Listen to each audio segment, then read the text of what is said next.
Deux traders sont à leur place pour vous apporter leur vision du marché. Giovanni Filippo et Jean-Louis Cussac. Bonjour messieurs. Bonjour tout le monde. Bonjour tout le monde. Giovanni chez Bourse Direct, Jean-Louis Cussac chez Perceval Finance Conseil. Giovanni, votre vision de ce marché, forcément un petit peu, alors je sais pas si tétanisé, le verbe est peut-être un peu fort, mais dans la retenue avant Theresa May ? Disons qu'on a un peu à l'image de la météo, une petite vague de froid, c'est le moins qu'on puisse dire, une configuration qui est moins plaisante que ce qu'on avait connu au fixing de vendredi. Ouverture en gap baissier, un nouveau plus bas de plusieurs jours.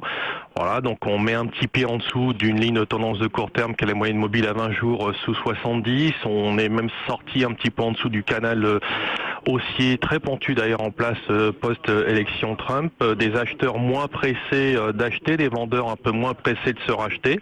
Voilà, donc ça résume bien un petit peu la situation. Une position ouverte sur les contrats futurs très importante à 315 000 contrats alimentés par les non-vendeurs toujours bloqués. L'échéance des marchés dérivés qui aura lieu vendredi pourrait, semble-t-il, entraîner des mouvements erratiques dans un marché toujours principalement rythmé par la spéculation, comme le confirme le ratio de couverture sur les options qui demeure équilibré mais avec une position ouverte très faible.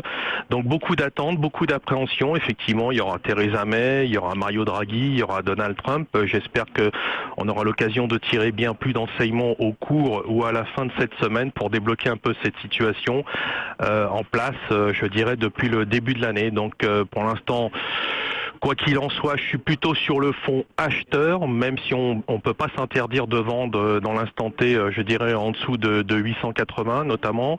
On est venu s'appuyer sur 845, un petit support hebdomadaire sur le cash, une petite zone tampon entre 845 et 818, donc à surveiller. Pour l'instant, il n'y a rien de dramatique.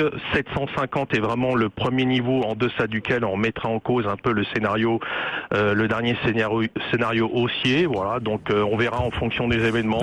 Acheter sur signal ou plutôt sur repli, c'est un peu le mot d'ordre qu'on lance à nos clients à l'heure actuelle. Jean-Louis, votre sentiment, vous, sur ce marché, sur effectivement l'impact nécessaire de ce discours attendu de Theresa May tout à l'heure?